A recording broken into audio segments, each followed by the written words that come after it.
Hi friends, எல்லாருக்கும் வணக்கம். Welcome to my channel. இன்றைக்கி நம்ம இந்த வீடியோவில் எதை பற்றி பார்க்க போகிறோம்னா, ஆதார் கார்டு பிடிஎஃப்லேருந்து ஆதார் பிவிசியை எப்படி கன்வெர்ட் பண்ணுறது அதை பற்றி பார்க்க போகிறோம்.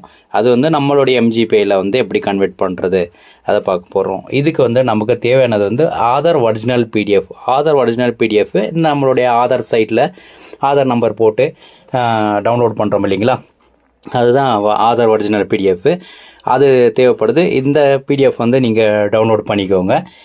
டவுன்லோட் பண்ணி அந்த பிடிஎஃப் வந்து ஒரு லொக்கேஷனில் வச்சுக்கோங்க. அதுக்கப்புறம் நம்மளுடைய எம்ஜி போர்ட்டலுக்கு போகணும். நம்ம எம்ஜி போர்ட்டலுடைய ஐடி லாகின் ஆகிட்டு இந்த பக்கம் நமக்கு வந்து லெஃப்ட் சைடு வந்து சூப்பர் ஆதார் என்ற ஒரு ஆப்ஷன் கொடுத்துருப்போம்.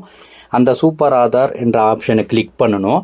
கிளிக் பண்ணிவிட்டு இங்கே ஆதார் பிடிஎஃப் ஃபைல்ஸ் அப்லோட் என்ற ஆப்ஷன் இருக்குது பாருங்கள். அந்த இடத்துல கிளிக் பண்ணி நம்ம டவுன்லோட் பண்ண ஃபைலை வந்து அப்லோட் பண்ணணும். அப்லோட் பண்ணிவிட்டு அதுக்கப்புறம் நம்ம பாஸ்வேர்டு போடணும். அந்த ஆதாருக்குரிய பாஸ்வேர்டு ஃபஸ்ட்டில் 4 லெட்டர் வந்து அவங்களுடைய நேமு, அதுக்கப்புறம் டேட் ஆஃப் பர்த்து. இது என்ட்ரி பண்ணிட்டு பேனா ஒன்று கொடுக்கணும். பேனா ஒன்று கொடுக்கும்போது உங்களுக்கு வந்து அமௌண்ட் கட் ஆகும் நண்பர்களே. அதை வந்து நான் சொல்லிக்க வரீங்களேன். அதுக்கப்புறம் ஆதார் சக்ஸஸ்ஃபுல்லி சப்மிட்டட்ன்ட்டு ஒரு மெசேஜ் வருது பாருங்கள் கீழே.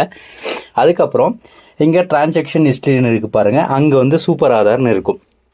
அதை கிளிக் பண்ண உடனே உங்களுக்கு எல்லா டீட்டெயிலும் இங்கே காட்டும். இந்த ஃப்ரண்ட்டு, பேக்கு, பிடிஎஃப் 3 விதமாக நமக்கு சேவ் ஆகும். ஃப்ரண்ட் வந்து கிளிக் பண்ணும்போது இந்த மாதிரி ஃப்ரண்ட் இமேஜ் வந்து உங்களுக்கு ஷோ ஆகும். அதே போல் பேக்கு கிளிக் பண்ணும்போது இந்த மாதிரி அழகாக உங்களுக்கு காட்டும். அது தேவைப்பட்டால் உங்களுக்கு வந்து பிடிஎஃப்பும் ஷோ ஆகும். இதெல்லாம் எப்படி நம்ம பிரிண்ட் அவுட் எடுக்கிறதுனா, முதல்ல வந்து ஃப்ரண்ட் இமேஜ் அது வந்து நீங்கள் இந்த ஃப்ரண்ட் இமேஜ் இருக்குல்ல, அது ஓப்பன் பண்ணி சேவ் அஸ் இமேஜ்னு கொடுத்து நீங்கள் இமேஜாக வந்து சேவ் பண்ணிக்கோங்க.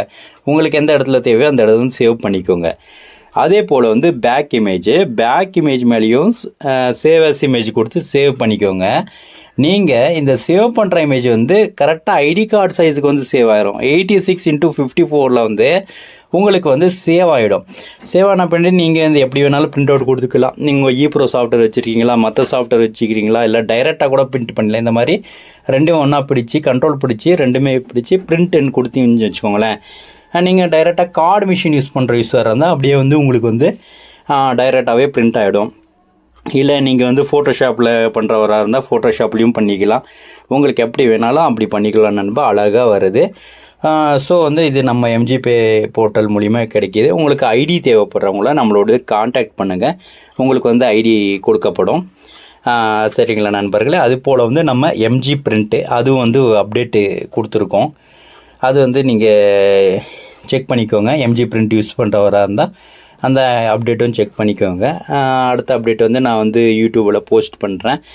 நம்ம சேனல் வந்து சப்ஸ்கிரைப் பண்ணி வச்சுக்கோங்க, லைக் பண்ணிக்கோங்க.